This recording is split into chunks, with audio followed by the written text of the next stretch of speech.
Okay, let's unpack this. You've done the circuit, right? The mixers, maybe those virtual breakout rooms, the slightly Yeah. awkward coffee meetups. Certainly. And if you're like most entrepreneurs, you're probably sitting there wondering, does networking even work anymore? Yeah, that's the big question. Because let's be honest, you've likely felt that networking trap. You go to event after event, you hand out cards like you're supposed to, and then what? Crickets, mostly. Mhm. No real business growth, no great collaborations popping up, just, a stack of cards collecting dust. Exactly. A familiar story for so many. So our mission today is to really cut through all that frustration. We want to figure out how you can stop wasting your time and actually turn those connections into real clients, real opportunities. Welcome to your marketing department, where we share the best tips for marketing your small business. And the full link to this topic is down in the description. Be sure to subscribe so that you never miss our latest update. We're digging into some fantastic insights from marketing expert Vicky Wu and her firm, Unscrewed Marketing. They've spent decades helping businesses flip this exact script. It's such a critical mission. And what's really fascinating, picking up right where you left off, is that it's not that networking itself is broken. It can work. It's just that, well, most entrepreneurs, like Vicky Wu points out from her 3 decades of experience, are approaching it kind of backwards. Backward how? Well, effective networking isn't just about showing up to the event. It's deeply tied into a smarter overall marketing strategy, something that starts before you even walk in the door and pays off long after you've left. Ah, okay, so it's bigger than just the handshake. Much bigger. The core problem Vicky identifies is that way too many people treat every single introduction like it's, Shark Tank, an immediate sales pitch. Right, get the deal done now. Exactly. They make it all about themselves, about their pitch, and that almost always kills any chance of a genuine connection. No follow-up happens, and there's zero return on that time and effort. That makes so much sense. Yeah. And I mean, think about it, right? Have you, listening now, ever found yourself doing that? You launch into this, slightly confusing explanation of what you do, trying to get hired on the spot, almost before the other person's even finished their, lukewarm coffee. Happens all the time. Or maybe more often, you've been on the receiving end, just nodding politely, thinking about your grocery list. Yeah, planning the escape route. Totally.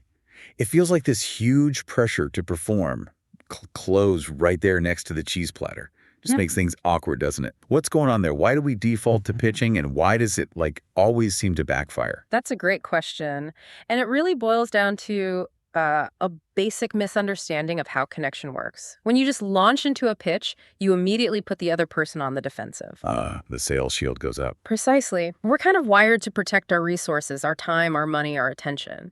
So when someone starts overtly selling, especially unexpectedly, our walls just shoot up. We instantly think, okay, what do they want from me? It's transactional. Exactly. And that shuts down genuine curiosity. It kills the chance for a real conversation. So the solution, based on the principles Vicky and her team at Unscrewed Marketing use, it's actually pretty simple, but powerful. Okay, what is it? Stop pitching. Start positioning. Positioning. Explain that. Your goal in that first interaction isn't the immediate sale. Forget the sale for a moment. Your goal is just to make someone genuinely curious enough to remember you, curious enough to want to know more later, maybe even ask you for more info. So sparking interest, not closing a deal. Exactly. You want to pull them in with intrigue rather than pushing information at them, which just creates resistance. And this whole shift, it starts with your introduction. Oh, you say hello, basically. Well, how you answer, what do you do? Yeah. It needs to be crystal clear, yes. But crucially, it needs to be designed for the right audience, not just some generic job title. Okay, give me an example. Sure. Unscrewed Marketing had this client in health services. She was getting absolutely nowhere calling herself just a coach. Too vague. Way too vague, too common, easy to ignore. So Vicky's team helped her reframe it, get specific, focus on the impact for her ideal customer.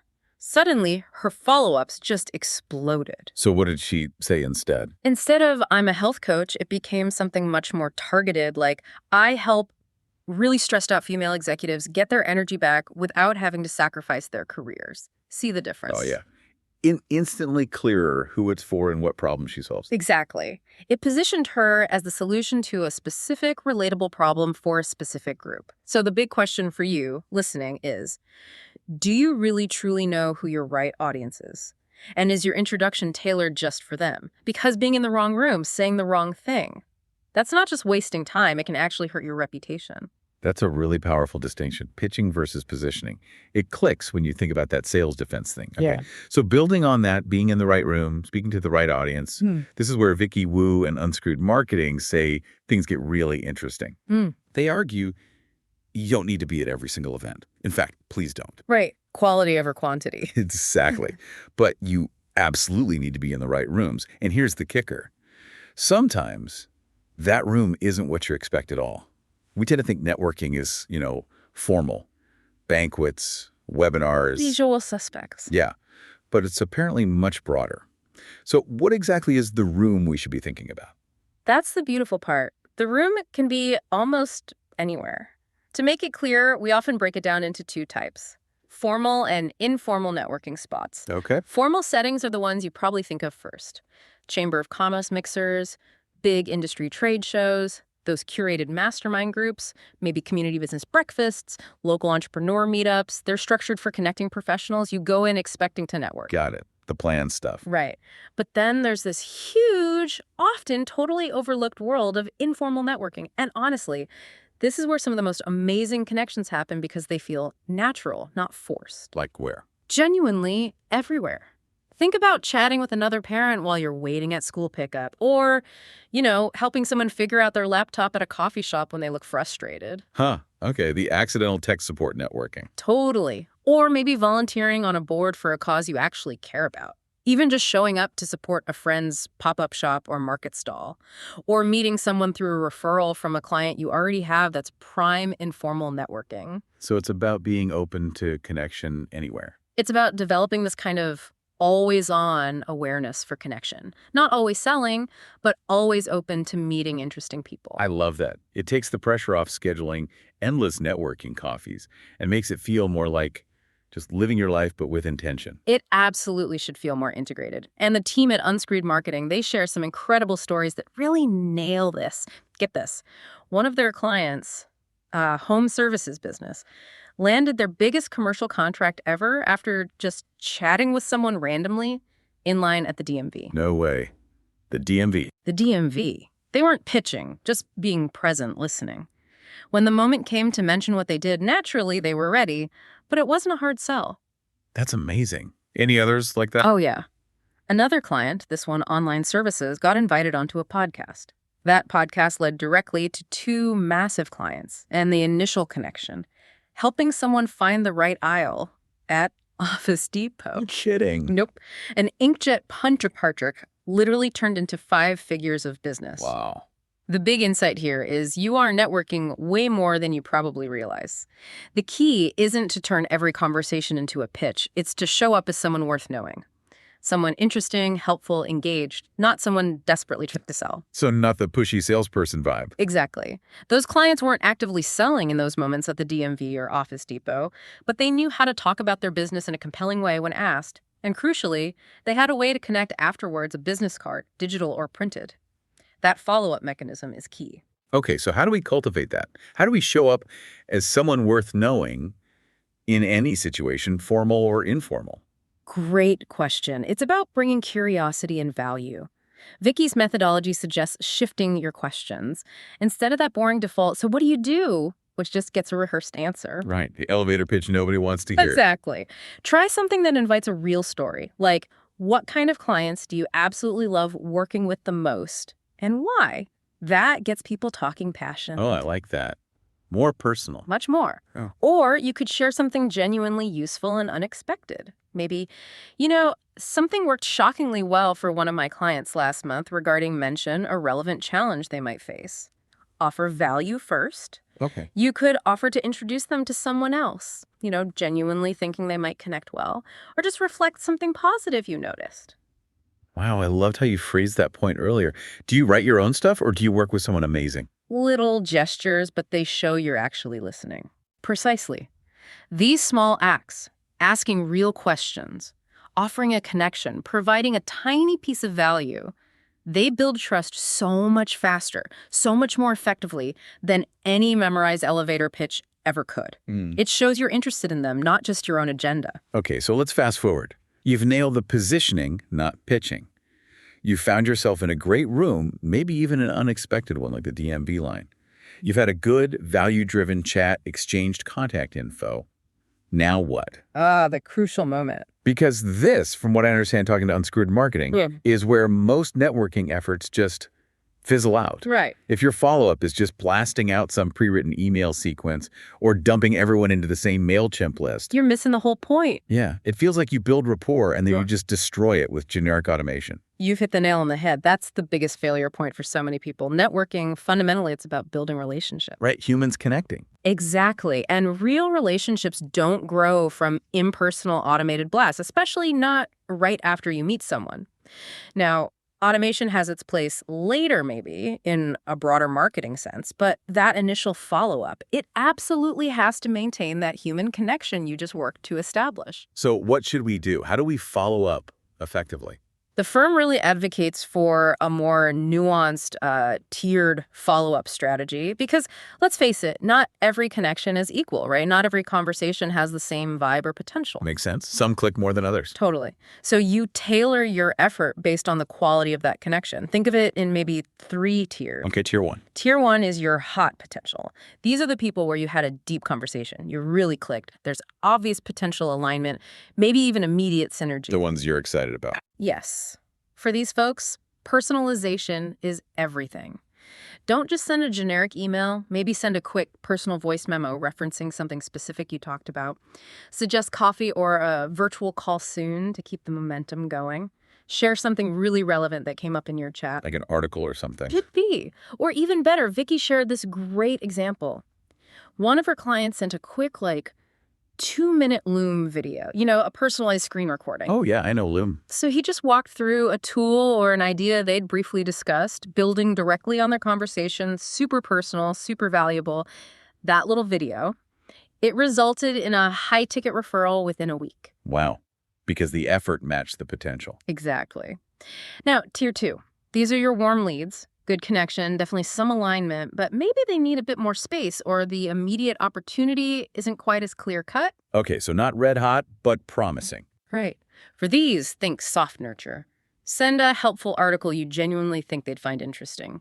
Maybe invite them to subscribe to your newsletter if it actually provides real value, not just sales pitches. Share a quick resource. It's not about selling. It's about continuing to offer value, staying gently top of mind. Gentle nudges, not hard sells. Precisely. And then there's tier 3, the long play connections. Maybe there wasn't an obvious business fit right now, but you liked them. They seemed like good people, maybe potential down the road, or just someone good to know in the industry. The maybe someday pile. Kind of, yeah. No.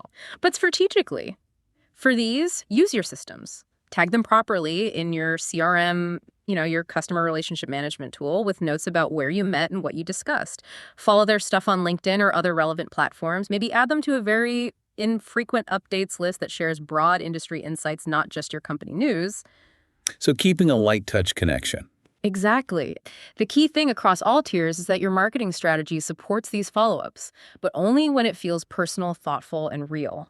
It's all about building that relationship, nurturing trust, not just blasting out marketing messages. Each tier requires a different level of strategic nurturing. That tiered approach feels really practical.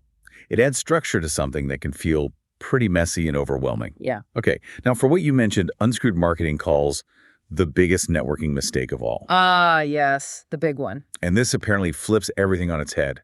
Oh. Are you, the listener, showing up to these things implicitly or explicitly asking yourself, okay, how can this person make me money? The immediate ROI mindset. Yeah, because if that's your first thought, Unscrewed Marketing says you're not just doing it wrong, you're actually shooting yourself in the foot. Precisely. That sales first, what's in it for me right now approach, it just fails consistently. And it's often driven by that fear we talked about, the need to justify the time spent networking.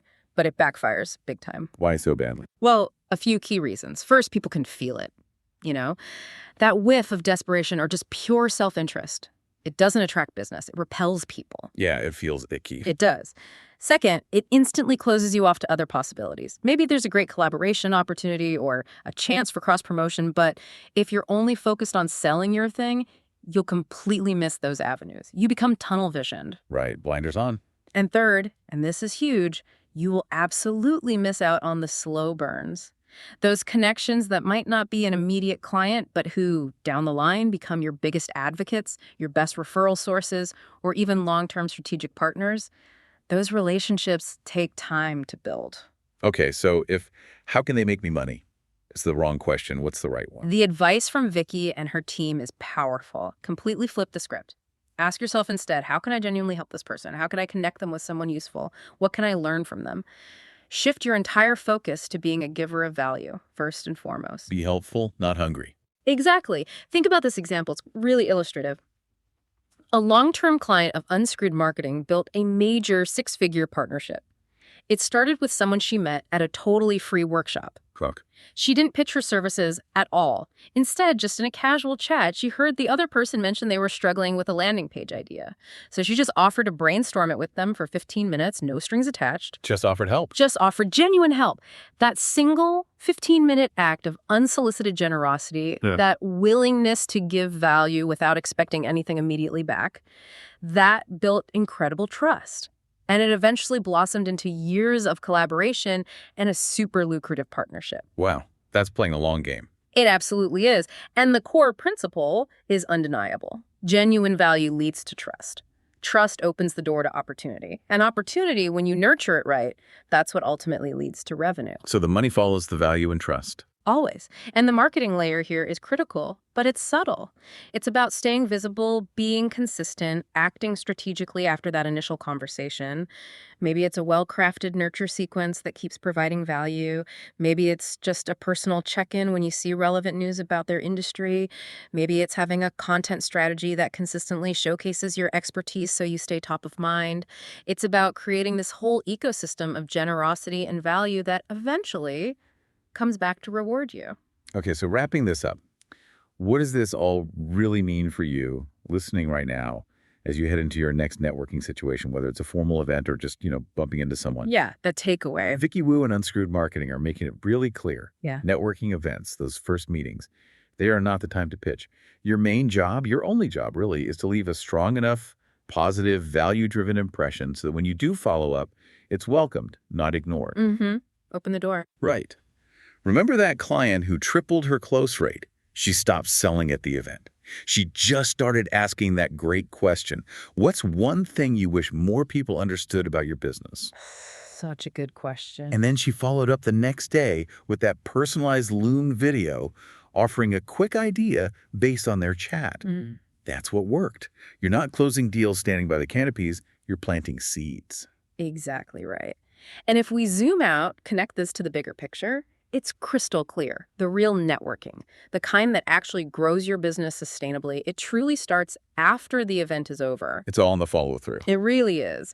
The best clients, the most valuable collaborations, they almost always come when you follow up like an actual human being, when you consistently offer value, and when you bring those connections into a thoughtful, value-driven ecosystem, your marketing ecosystem that nurtures trust and subtly showcases your expertise over time. That's where your marketing strategy has to step up and do the heavy lifting, turning those seeds into real relationships. Makes perfect sense. So here's a final thought for you to take away.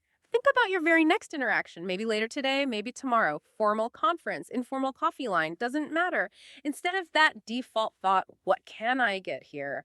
Peel. Consciously challenge yourself to think, what genuine question can I ask? What small, meaningful piece of value can I offer right now that plants a seed for a relationship, not just an immediate sale? Just try that mental flip. How might that one shift truly change everything for you and your business?